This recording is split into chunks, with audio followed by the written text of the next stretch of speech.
Kia ora. This is our video of the digital technology in outdoor environmental education paper we wrote with the subtitle of Effects, Assemblages and Curriculum Making. I'm Dr. Jonathan Lynch, and we've got Dr. Herbert Thomas with us as well. So straight off into the introduction, I'll pass over to Herbert Thomas. Thanks, Jonathan. The inclusion of digital technology in formal education has entered mainstream adoption across the world. In outdoor and environmental education research, however, technology has been less broadly welcomed because it can present a potential barrier to direct experience with the natural world. In this research, we see the way that educators work with curricula outdoors as a process of curriculum making that includes the environment and a multitude of actors, both human and more than human, including digital technology. This research was a collaboration between a research team interested in technology use in OEE and the co-founders and teaching staff of an outdoor school in Dunedin, in New Zealand. The Dunedin Nature School is a strengths-based school focusing on outdoor learning and concerned with place-based and environmental practice. At the start of the project, both teachers expressed interest in developing the use of digital technology in their practice. It was decided that video making with smartphones or tablets would be a useful choice, as they offer learners opportunities to lead technology use and be creative. The research was conducted at a private site that's used regularly for OEE purposes. 3 site visits were made during the research project. Great.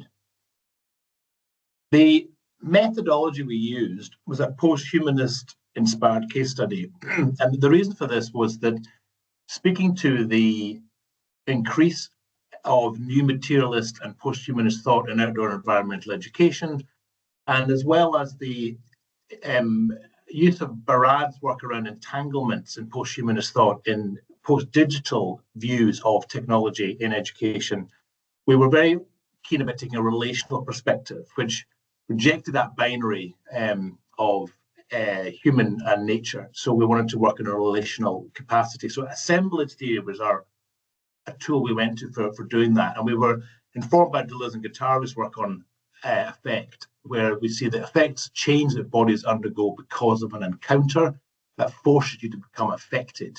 So preconceptual understanding of affect. The diagram on this page is to try and represent the research as a whole, the methodology as a whole, where the 3 colored boxes are events. The first blue one is the event of the outdoor learning that we went to investigate. The green box was the relations and the effects around all the research elements of the project, the methods and the data collection process.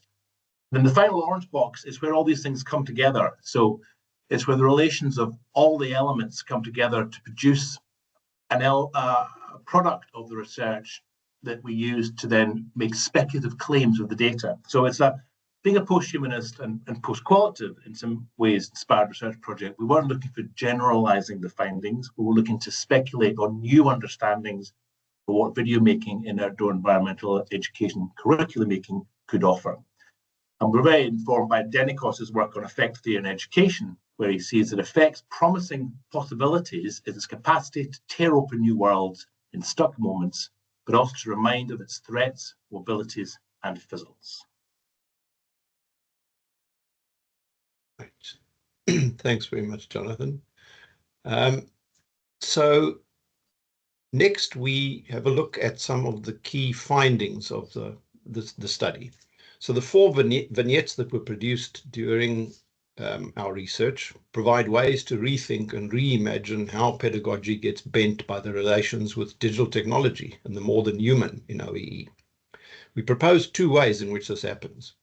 1, harnessing digital technologies in curriculum making for OEE with the more than human is challenging and can disrupt educators' established practice. 2, video making has educational potential for learners to create, consume, and share their knowledge and expertise about OEE with others beyond the physical space. These points offer important implications for OEE. Firstly, using technology in OEE could be hard for educators to do well, especially those who haven't done so before. Secondly, there's the potential for learning and sharing about local environmental matters and the more than human with video making that portray ways of knowledge that affect beyond a physical outdoor place. As a result, the second point shows a potential for video making to affect, other people, communities, etc., and be affected, for example, by data storage on servers, etc.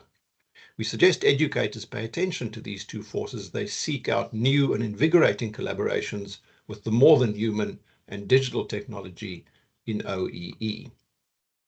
Next, we hear from the research participants themselves at the Dunedin School or Nature School. Sitting next to me, we have the Dunedin Nature School co-founders, Jeff Markby and Lizzie Potter. So I'm going to ask some questions that will help unpack some of the ideas we had in the paper and the data that we collected around the research that we did. Brilliant. So thinking about the data that we collected on the research project, it showed that technologies can help us connect to people and places beyond this physical location. I'm curious about whether you can tell us what opportunities do you currently have to do this type of idea? Well, after each session we have a write-up for the parents or grandparents, caregivers, whoever, and that just summarises our day. So we use that technology to connect with whānau, and that often goes to whānau further afield, can be overseas. It's a great conversation starter for children to explain what they've done. They don't just get home at the end of the day and go, "How was your day?" Good, which is pretty typical, I think, for most kids. Yeah. And then we've had a lot of feedback from that. Parents will tell us that they've been outside and their child has suddenly, been able to identify things and trees and animals and so on that they haven't already usually been able to do, or they're sharing skills that they've learned at Nature School and passing that on. We also have an Instagram page where parents and family and our friends can tap into what we've been doing, conversation starters, and also that's quite empowering for the children. They can show what they've done without having to describe it necessarily. Do you think so? Yeah, using technology can be a great way to kickstart an activity. For example, we used a really cool YouTube video on how to build a log cabin out of pallets, and we watched it with the students, and that really inspired them. And cut a long story short, we built a cabin out of pallets, which was a nice long-term project. Brilliant. Yeah, we do use technology for ourselves to upskill and share with the kids as well. If we don't know how to do something, then we will look and learn with them.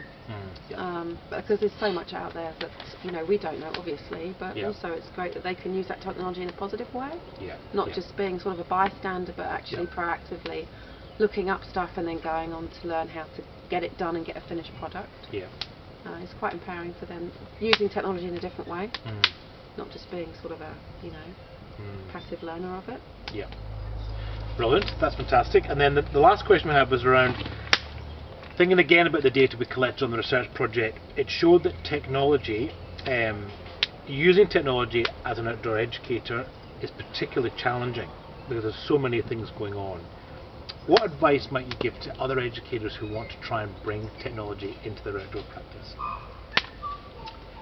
Yeah, well, I think it is a challenge, and we have found it a challenge because our principal role is to, support the tamariki that are here, and often that requires a lot of focus from us to make sure everything's running smoothly.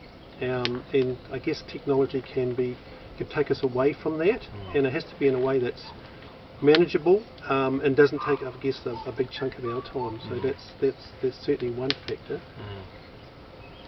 I think for other educators as well, I think we've talked about this before, is connecting with your community outside of what you're doing and finding experts who have the time and knowledge to do that. They often come with that passion. That's not our passion. Our passion is actually being outside and being in nature, which is kind of, in many ways, an opposite of the technology-based stuff. But I definitely think there's a place for it. I mean, getting children to show themselves the skills to then empower other kids and say, if we can do it, then you can do it. This isn't hard. There's other ways that you can use technology and make stuff, build stuff, whatever, research stuff. Is really important. But having the time and the knowledge of how to do that is critical. Really important. Thank you to Lizzie and Jeff there. So to finish off with, we'll just mention the discussion and the conclusion main points. So curriculum making with digital technologies is challenging. What might it be so hard to harness in practice? It's a question that we've tried to answer in this paper, but it is difficult. The purpose of it could be, we think strongly, around the video making might rupture current understandings of place responsive practice in outdoor environmental education as needing to be grounded in a physical place. So the videos have potential to be educative beyond the space and the time configurations of the site, because the effects around these videos and the creation of them can tune into the past and the present, transforming the digital ecologies being produced. So in this research, we think that the videos, once made, they're not static. Their effects have potential to be part of any ongoing production of new digital outdoor and educational pedagogies. So working with the future, we hope that this paper has been helpful to educators in the way that they might start to do this type of work themselves, but to see the potential in it beyond the immediate place responsive actions of the particular site that they're in. So from myself, thank you very much for listening. And from me, thank you very much as well.